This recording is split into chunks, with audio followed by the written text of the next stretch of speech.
শাসনের স্বার্থে বাচ্চাদেরকে প্রহার করা এটা ইসলামী শরীয়তে জায়েজ। কারণ ইসলাম একটি শিশুকে মানুষের মতো মানুষ হিসাবে গড়ে তোলার জন্য প্রয়োজনীয় সকল পদক্ষেপ গ্রহণ করার জন্য বাবা মাকে, অভিভাবককে, শিক্ষককে অনুমোদন দিয়েছে। এক্ষেত্রে মৌলিকভাবে একটি হাদিস আমাদের সামনে রয়েছে।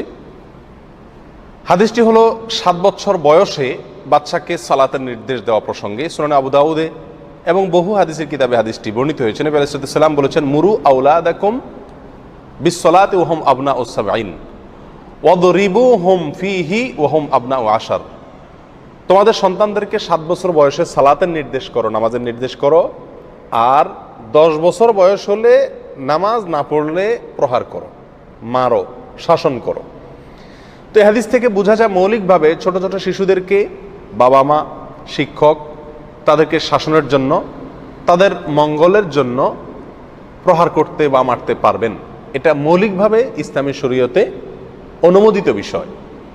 কিন্তু এক্ষেত্রে কয়েকটি গুরুত্বপূর্ণ শর্ত এবং নীতিমালা আছে। তার ভিতরে 1 নম্বরের শর্ত এবং নীতিমালা হলো, বাচ্চাদেরকে প্রহার করা বা মারার ক্ষেত্রে প্রথম যে বিষয়টি খেয়াল রাখতে হবে সেটি হলো অতিরিক্ত ছোট বাচ্চাদেরকে, বেশি ছোট বাচ্চাদেরকে প্রহার করা যাবে না। যেটাকে প্রহার বলা যায় সেরকম ভাবে মারা যাবে না। হালকা পাতলা 1-2টা পিঠে বা কোথাও হালকা পাতলা দিলেন ভয় দেখানোর জন্য, সেটা ভিন্ন বিষয়। যেটাকে প্রহার বলে, বেত্রাঘাত বলে, লাঠি ইত্যাদি দিয়ে মারা বলে, এই জিনিসটি করতে হলে বাচ্চা একেবারে ছোট যেন না হয় সেটা খেয়াল রাখতে হবে। কারণ আমরা সালাত প্রসঙ্গে যে হাদিস নবী আলাইহিস সালাম থেকে জানি, সে হাদিসে তিনি 10 বছর বয়সে সালাত না পড়লে তখন প্রহার করার অনুমতি দিয়েছেন। 7, 8, 9 পর্যন্ত অনুমতি দেননি। এজন্য অনেক উলামায়ে কেরামের মতে বাচ্চাকে শাসনের জন্য প্রহার করতে হলেও 10 বছরের আগে প্রহার করা উচিত নয়। 10 বছর বয়স হলে তখন তাকে প্রহার করা যেতে পারে।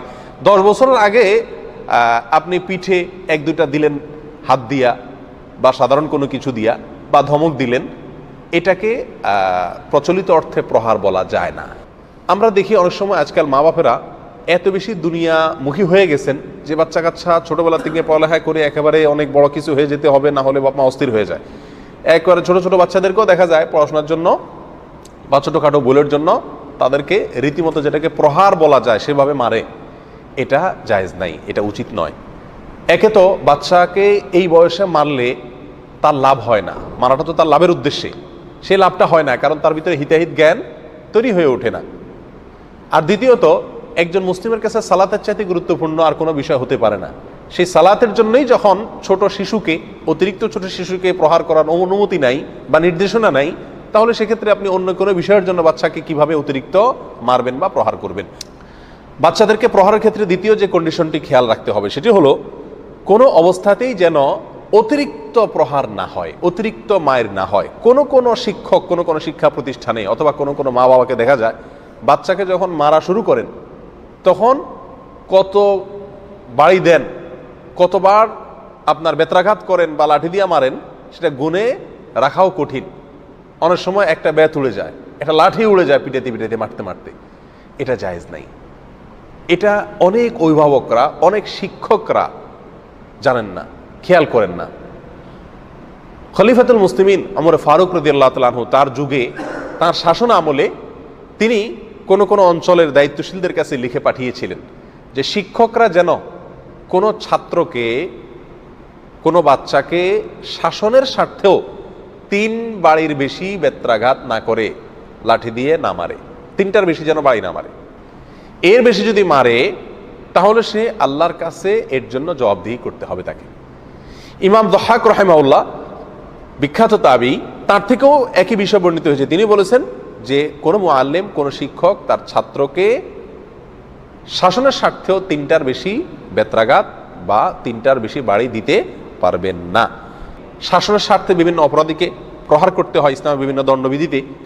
তো এই প্রসঙ্গে একজন প্রহারকারীকে, জল্লাদকে, ওমর রাদিয়াল্লাহু তাআলা আনহু বললেন, লা তারফা ইবতাক, তুমি যখন প্রহার করবা শাস্তি স্বরূপ, তখন প্রহার করার সময় তোমার এই বাহুকে উপরে উঠে ফেলবে না, বগল যেন প্রদর্শিত না হয়, উত্তোলন না হয়, উপরে না উঠাও, কারণ যত উপরে উঠবে তত জোরে মারা হবে, অর্থাৎ এত জোরে মারিও না যে তোমার হাত একবার উপরে উঠে তারপরে মারতে হয়।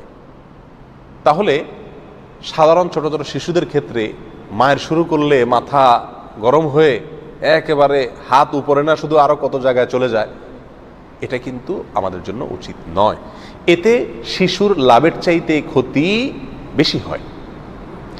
তৃতীয়ত যে কন্ডিশনটি আছে এক্ষেত্রে বাচ্চাকে বা ছোট বাচ্চাদেরকে মারার ক্ষেত্রে, প্রহার ক্ষেত্রে, সেটা হলো কোনো অবস্থাতে চেহারায় মারা যাবে না।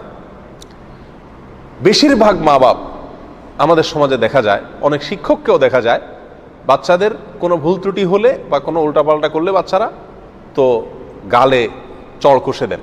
এবং এই কালচার আমাদের সমাজে মোটামুটি সব ঘরেই, সব ফ্যামিলিতেই কম বেশ আছে। এটা কঠোরভাবে নিষিদ্ধ। এটা বাচ্চার জন্য ভয়াবহ ক্ষতি ডেকে আনে এবং প্রহারকারী ব্যক্তিকে আল্লাহর কাঠগড়ার আসামি করে দেয়, হোক না তিনি শিক্ষক, হোক না তিনি মা, হোক না তিনি বাবা। কারণ এ বিষয়ে নবী আলাইহিস সালামের কঠোরভাবে নিষেধাজ্ঞা রয়েছে। নবী আলাইহিস সালাম বলেছেন, ইদা দরাবা আহাদুকুম ফালইয়াত্তাকিল ওয়াজহা। তোমাদের কেউ যদি কাউকে প্রহার করার প্রয়োজন দেখা দেয়, তো প্রহার করার সময় সে যেন চেহারাটাকে বাঁচিয়ে রাখে, চেহারাতে যেন প্রহার না করে। হাদিসটি আবু দাউদে বর্ণিত হয়েছে। অন্য এক বর্ণনায় আসছে নবী আলাইহিস সালাম বলেছেন, কেউ যদি যুদ্ধেও লিপ্ত হয় শত্রুপক্ষের বিরুদ্ধে, আল্লাহর শত্রুদের, আল্লাহর দুশমনদের বিরুদ্ধে, তো তাদেরকেও প্রহার করার সময় বা মারার সময় চেহারার যেন না মারা হয়। তাহলে সেখানে ছোট শিশুকে আপনি চেহারায় কিভাবে মারবেন, কিভাবে প্রহার করবেন, কিভাবে এটা অনুমোদিত হতে পারে? বিধায় কোনো অবস্থাতেই চেহারায় বাচ্চাদের মারা উচিত না। অনেক ওলামা একরাম চেহারার পাশাপাশি লজ্জাস্থান এবং গোটা মাথাকে শামিল করেছেন এবং বর্তমান চিকিৎসা বিজ্ঞানও এটাকে সমর্থন করে। মাথায় এবং স্পর্শকাতর যে অঙ্গ শরীর আছে, এই সমস্ত অঙ্গে প্রহার করা কোনো স্বাভাবিক মানুষকে, সাধারণ মানুষকে, বড় মানুষকে মারা উচিত নয়। আর ছোট শিশুকে তো মারার প্রশ্নই উঠে না। বিধায় মা বাবা বা শিক্ষক যারা নিজেদের সন্তানকে, শিক্ষার্থীকে, ছাত্রকে চেহারায় মারেন, তারা এই ভুল অভ্যাস থেকে, এই বদ অভ্যাস থেকে তওবা করা উচিত, ফিরে আসা উচিত। 4 নম্বর যে কন্ডিশনটি আছে ছোট বাচ্চাদেরকে মারার ক্ষেত্রে, প্রহার করার ক্ষেত্রে, ইসলামের যে নীতি আছে সেটা হলো রাগান্বিত অবস্থায় মারা যাবে না, রাগের বশবর্তী হয়ে মারা যাবে না। বাচ্চার কোনো ভুলের কারণে, কোনো উল্টাপাল্টা কাজ করার কারণে আপনার ভেতরে রাগ আসতে পারে। আপনি তখন মারার সময় খেয়াল রাখতে হবে যে মারের গতি, মারের পরিমাণ, এই সব কিছু যেন আপনার রাগের কারণে অতিরিক্ত না হয়। কারণ বাচ্চার যতটুকু শাস্তি পাওয়া উচিত তার চেয়ে বেশি যদি আপনি দেন আপনার জিদ মিটানোর জন্য, তো সেটা কোনো কোনো সময় জুলুমের পর্যায়ে চলে যাবে।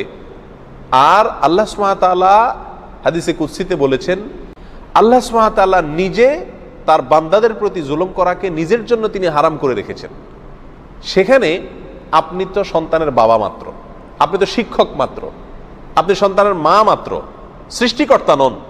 আল্লাহ হয়ে যদি বান্দার প্রতি জুলুমকে হারাম করে রাখেন, তো আপনি মা বাবা হয়ে বা শিক্ষক হয়ে ছাত্রের প্রতি বা সন্তানের প্রতি জুলুম করার কোনো অবকাশ নাই। বিধায় আপনি যদি রাগের বশবর্তী হয়ে জেদ মেটান, ঝাল মেটান, মারের সময় মাথা গরম হয়ে মারেন এবং ঝাল আর জেদ মেটান, তাহলে সেক্ষেত্রে বাচ্চার প্রতি জুলুম হওয়ার আশঙ্কা আছে। আর জুলুম যদি হয় তাহলে সেক্ষেত্রে এটা কি হবে? গুনাহ হবে। বিধায় এই জিনিসটাও খুব বেশি খেয়াল করা উচিত। আল্লাহ সুবহানাহু ওয়া তাআলা আমাদের সবাইকে সব জায়গায়, প্রতিটি ক্ষেত্রে আল্লাহ সুবহানাহু ওয়া তাআলার বিধানকে, নবী আলাইহিস সালাতু ওয়াস সালামের সুন্নাহকে মেনে চলার তৌফিক দান করুন।